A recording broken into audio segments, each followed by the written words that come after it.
அல்லாஹ்வுடைய தூதர் ஸல்லல்லாஹு அலைஹி வஸல்லம் அடிக்கடி இந்த பிரார்த்தனை செய்வார்கள், யா முகல்லிபல் குலூப் சப்பித் கல்பி அலா தீனிக். உள்ளங்களை புரற்றவனே, எந்த நேரத்துல என்ன நடக்கும்னு தெரியாது, என்ன நேரத்துல என்ன நடக்கும்னு தெரியாது, அதனால அடிக்கடி கேளுங்க. ரசூலுல்லாஹி ஸல்லல்லாஹு அலைஹி வஸல்லம் அதிகமா கேட்ட பிரார்த்தனை யா முகல்லிபல் குலூப். சொல்லுங்க, யா முகல்லிபல் குலூப் சப்பித் கல்பி அலா தீனிக். உள்ளங்களை புரற்றவனே, உன்னுடைய தீன்ல இந்த மார்க்கத்துல எங்கட உள்ளத்தை நீ உறுதிப்படுத்தியா அல்லாஹ்.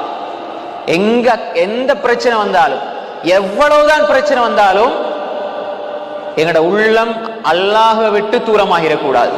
தீனை விட்டு நல்லா லொஸ்ட் ஆயிட்டீங்க, இப்ப வட்டிக்கு கடன் எடுத்தா தான் அதை சோல்வ் பண்ணேலும் என்று சொன்னாலும் இந்த நேரத்திலையும் நீங்கள் அல்லாஹ்வை விட்டு கொடுத்துறாதீங்க, மார்க்கத்தை விட்டு கொடுத்துறாதீங்க.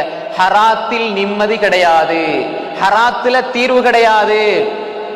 சரி கடன் எடுப்போம், பொற கட்டிக்கும் வட்டியா அப்படின்லாம் நினைச்சீங்கன்னா உங்களோட வாழ்க்கையில முசீபத்து தான் இருக்கு. பிரச்சனை வந்துருச்சா அல்லாட்ட போங்க, வட்டியின் பக்கம் போகாதீங்க, ஹராத்தின் பக்கம் போகாதீங்க.